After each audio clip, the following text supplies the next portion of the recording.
Greetings, everyone. It's Dr. Mordecai, and thank you so much for joining me for this episode of Discovering Your Mission with Dr. Mordecai.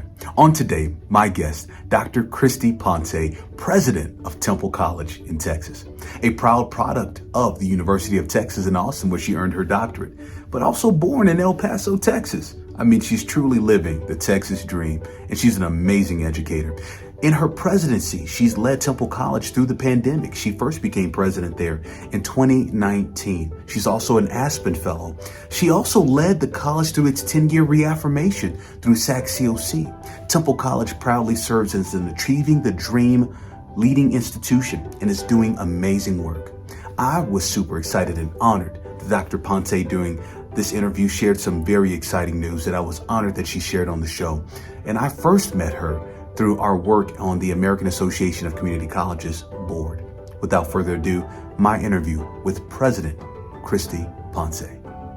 Greetings, champions. Once again, I am here with President Christy Ponce, and I have been looking forward to this interview. I will tell you, Dr. Ponce, I had a chance to meet you, I believe, for the first time as we were serving on the board for American Association of Community Colleges, and I was just so impressed the more that I learned about you, and I just said, one day, I'm going to get a chance to have her on my podcast so she can share some of that wisdom. And I'm sure as the listeners and watchers will learn today, you have such an amazing story and what has led you to this point in time. So, Madam President, thank you so much for your time.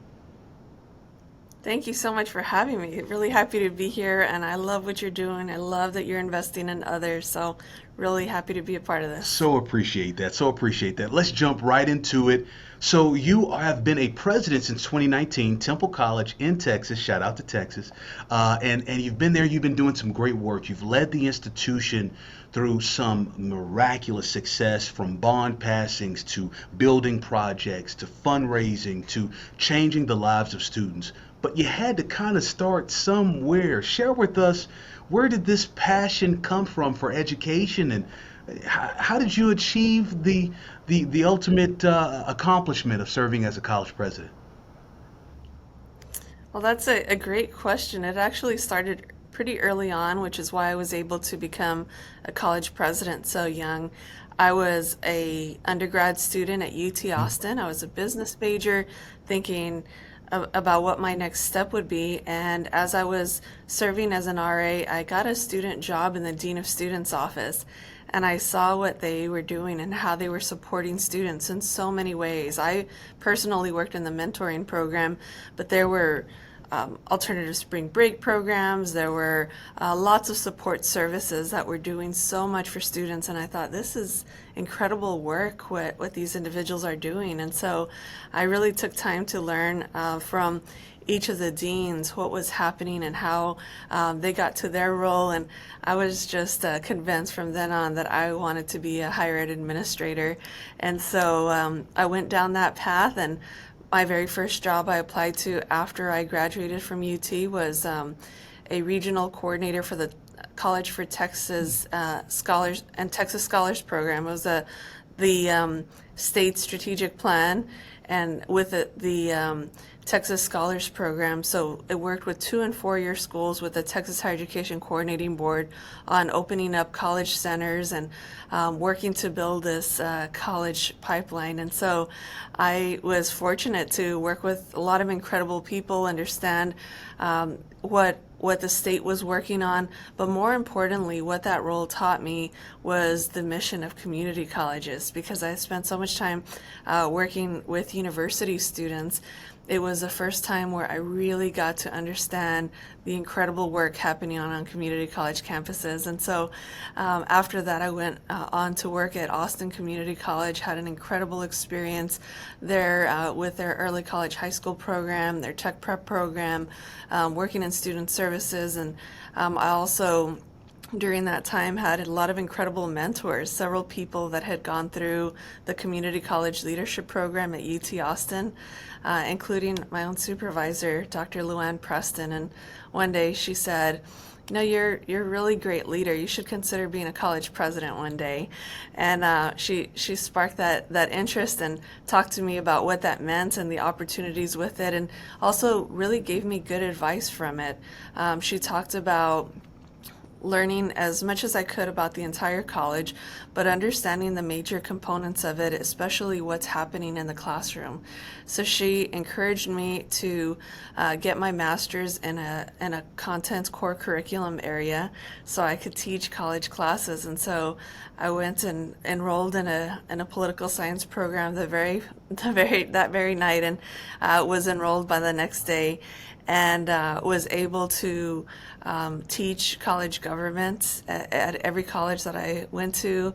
And so while I've been serving as an administrator and gaining experience, I would always take time to teach on nights or weekends or teach online and really understand how we can better support students, what the faculty needs were. And so that was just such great advice as I was learning to try to be the best administrator I could possibly be. And after that, it was really a lot of incredible mentors along the way. As part of my doctoral program at UT Austin, got to work with Dr. Rouge. Our division lead was Dr. Walter Bumphus.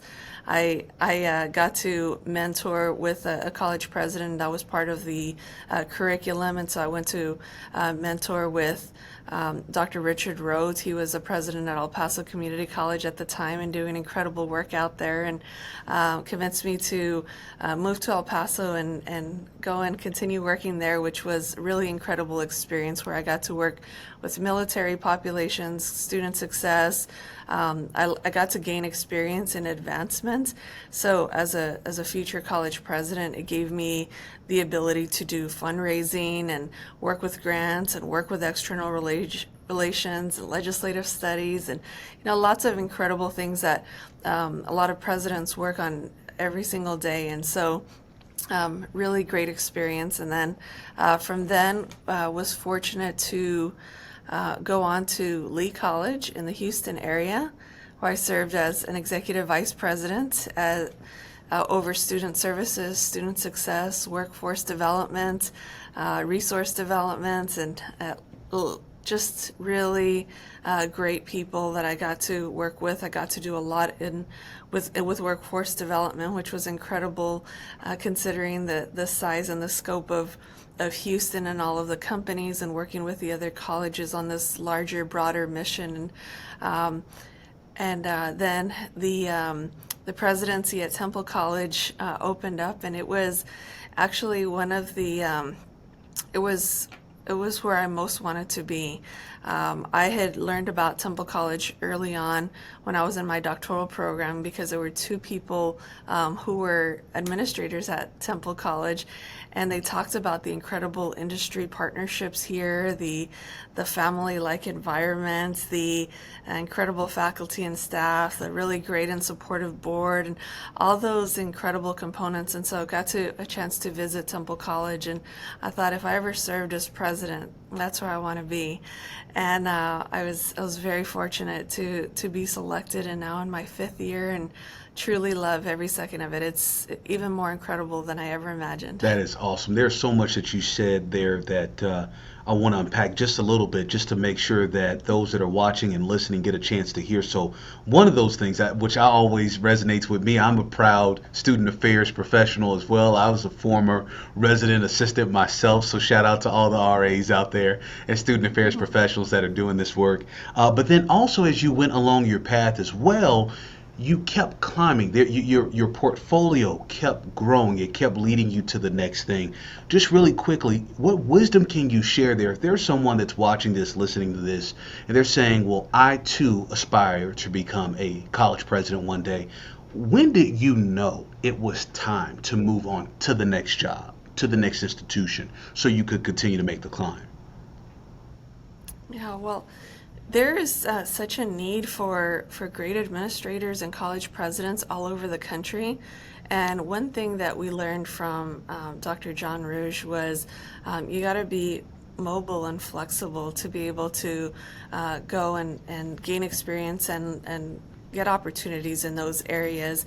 And so sometimes people have to relocate to a different city or possibly even a different state, and to take on these new challenges. And that's what's, I think, most important, is that you take time to do that. Sometimes people wait a long time for a position to maybe open up at their own campus, and so there might be opportunities right around the corner, around the state, in a different area, but that'll allow you to be able to grow and then gain experience in those areas. How did I know I was ready to be a college president?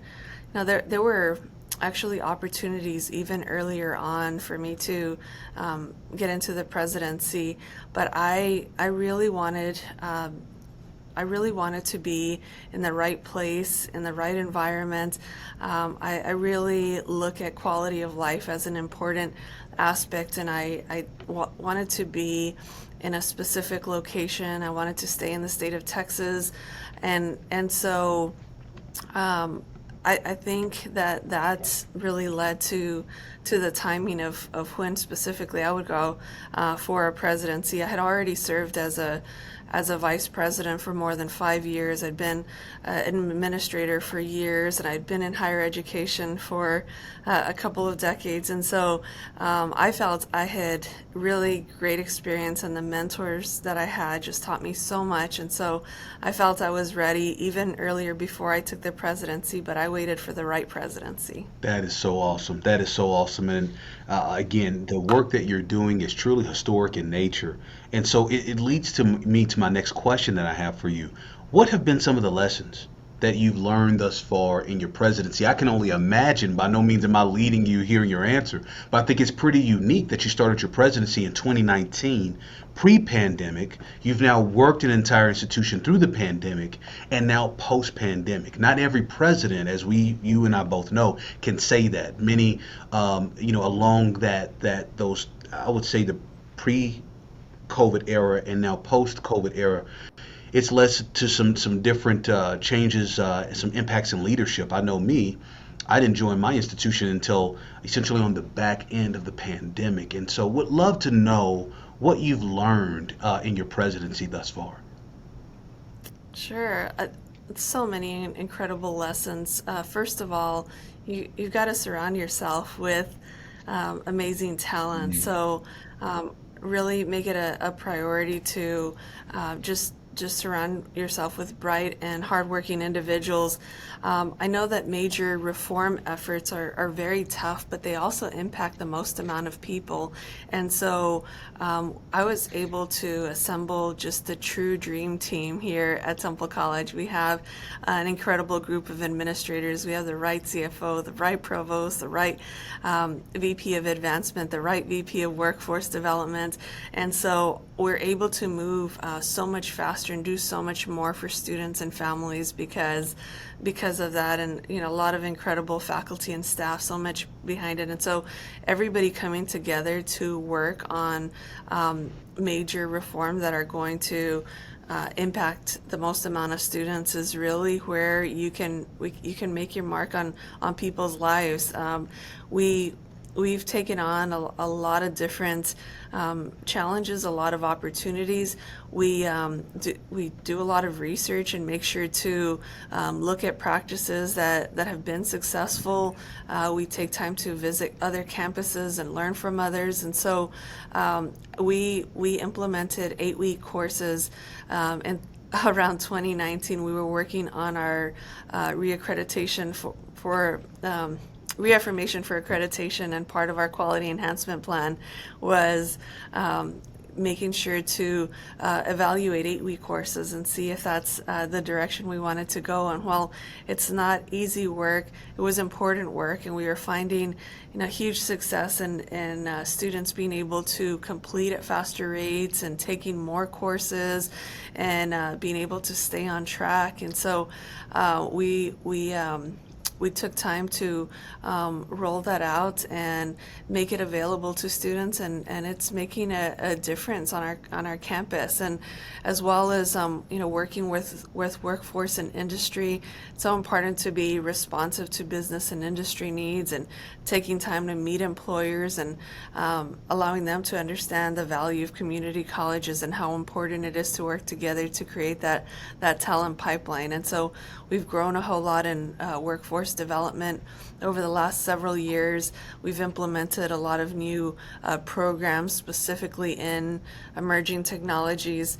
And I think the other, really incredible thing that I've learned since 2019 is how community colleges are so well positioned to be the most flexible. We were able to roll out online and hybrid the fastest. We were able to get education into the hands of students.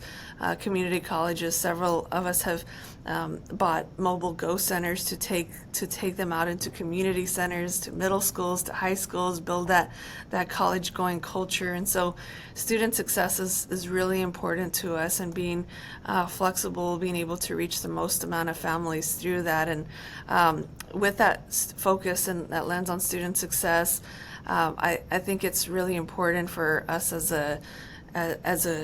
a group of higher education leaders is to take advantage of student success efforts that are available through our state and across the country. Texas has something called the Texas Success Center, and they do everything from board retreats and student success institutes, and I know there's several other across the country. And so taking advantage of those really brings everybody on board. It allows board members to understand student success and set goals and build, really set the bar high, and really allows us to bring faculty and staff to different institutes and get involved in student success. That's why we really have been a big part of achieving the dream from the very beginning. And we see the difference that it makes when we take a group of faculty and staff to achieving the dream. They just have a whole different excitement and lens on student success, and that's the kind of impact that you want to have with everybody on campus. So while not everybody will be able to travel to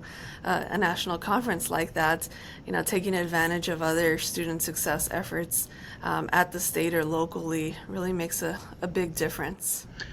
As you shared the great work of ATD, I'm proud to share that CCA, we're the first ATD college in the state of Colorado, and so I will tell you it has been transformative for our institution, and more of our sister colleges in the state are jumping on that work. You mentioned something just a moment ago. You talked about taking advantage of state resources. That's a great lead into this next question I have for you about your thoughts on the future of higher education. You've had a very unique lens over the past 5 years of the presidency with a whole lifetime to go. I'm just curious to know, what are your thoughts on the future of where you think we're headed as a industry?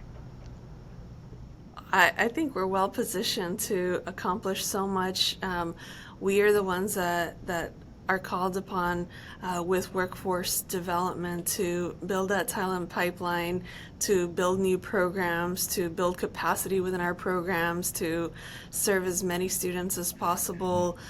Community colleges have been leaders in dual credits for a few decades, and so I think we're just well positioned to be able to take that to the next level. We've always been responsive to changes and innovation in education, and I think as the landscape of higher ed changes and how we teach and the new technology, we're ready, and we've always been ready, and we've always been the most flexible to make those changes quickly and adapt and be able to get them out into the community as fast as possible. And I think that's one of those beautiful traits of community colleges is how fast, how responsive we are, how we're already embedded in the community, and we have incredible relationships with K-12 and all of the leaders of our community. So when anything changes in higher ed, we're making those changes as we fly the plane, as we provide them to students. What advice, Christy, do you have for the next generation? There's somebody that's watching this right now. They're inspired by this. They're taking notes. They may even reach out to you after this, watching this. And but what advice? What advice do you have for um, wisdom you want them to keep in mind, ideas you want them to keep in mind, approaches that you want for them to keep in mind as they are aspiring to not only be a college president, but to certainly serve in the community college space or higher education as a whole? Yeah, well, that's a great question. I think number one, hiring is job number one. It's not only about your leadership team, but also the faculty and staff that are at your college. They make a world of difference, and it's so important to invest in them. My provost, Dr. Susan Guzman Trevino, and I take time to meet with every single new faculty and staff that are being hired. And so that's a huge investment, but it's so important because it allows us to get to know them, for them to get to know us, for them to know the mission and the vision of what we're working on, of what the next 5 years looks like. We get to really understand them and see if it's a great fit, and help them understand that our priority is on student success. And so I think hiring definitely so critical. I think another thing that I would suggest is for individuals to take time to work on a strategic plan and a facilities master plan early on. It allows you to get a good understanding of your college campus buildings, the future, the what's needed, the what's missing, how you can work towards a future. Here at Temple College, we're actually about to celebrate our centennial in a couple of years. So we've been trusted for generations, but our facilities master plan and our strategic plan is about building for the future, those next 100 years and what they're going to look like. And so it's been really inspiring to be able to, cast a vision that's going to really encompass all of the new changes in higher ed, the new companies moving to our region, the new emerging technologies. It's an exciting time at Temple College as we grow, as we implement our new programs and our new buildings. But I think one of the other big advices that I would give to future administrators is to live a well-balanced life. I personally make sure to make time for family and incorporate them into your life in higher ed. You have a lot of nights and events and other things, and so to incorporate them, I am actually going to be having a baby next month, a little baby boy, and so that's very unheard of for a college president to be doing that. But I think that is really an amazing blessing that I'll be able to have the best of all worlds. And we have such an incredible leadership team and faculty and staff that are able to step in and do great work as I also, balance this other part of my life. And so it's pretty exciting times. I feel very, very blessed to be able to be in this position and serving all of the students and families in this region, but also getting to now raise my own family in this area as well. That is so awesome. Thank you for sharing that. I had no idea. So, Yeah, congratulations to you and your husband, who I've had a chance to meet. I'm so happy for you all. I appreciate that. Thank you Yeah, so so look, much. I'm looking at the time now. I'm realizing I've held you. I just kept asking question after question, but I got one more question for you. It tends to be our very last question on the show, and that is asking our guests what is their mission statement and why. So I'd like to ask you that at this time, Dr. Ponce. What is your mission statement and why? I think leading with a servant leadership Mm, heart is the most important. We are here to serve the students. That's why we're all in this role. And I think it's our priority here at Temple College and my personal priority to think about the student of right now. There's so many opportunities for the future as we grow programs, as we implement new things. But I think me and our team here, we work extra hard to work on things as fast as possible, but also to implement things. So therefore, we're serving the students of right now, serving the students that are in high school and taking dual credit classes, serving those adult students that need a better job, serving the students that are currently enrolled, and what kind of support services we can provide them, what kind of scholarships we can provide them, what kind of barriers we can eliminate for them. And so it's really living in the now and serving students of the now. And if you lead with the servant leadership heart, I think you will really look closely at what families are experiencing, what the community is experiencing, and be able to make important decisions with a student's lens in mind. Ladies and gentlemen, Dr. Christy Ponce, president of Temple College. Christy, thank you so much for your time. I appreciate your time. You take care. Good talking to you. Once again, President Ponce, thank you so much for your time and wisdom shared, and congratulations to your growing family. For those that have watched the show, you know that at this time I like to share with you my 3 key takeaways, and certainly Dr. Ponce provided enough of those, but these are my top 3, and I certainly encourage you to find your top 3 takeaways as well. Here's my first one. Number 1, Dr. Ponce talked about finding the right place and environment for you. It is so important that you find the institution, the environment, the city, the state, the region, the space for you to serve and fulfill your mission and do great work. Secondly, she talked about you have to be mobile and flexible, willing to maneuver and move in order to chart your own path and journey. I thought that was very powerful, and I certainly have realized that success in my own personal life. Last but certainly not least, she talked about living a well-balanced life. It is so important that you prioritize the areas in your life that you need to prioritize, but you also ensure that health and wellness, your family, remains at the center of this work. Thank you so much for your time. I certainly hope that you enjoyed this interview, and I hope that you'll join me for future interviews. Take care, everybody. I'll see you soon at itsdrmordecai.com.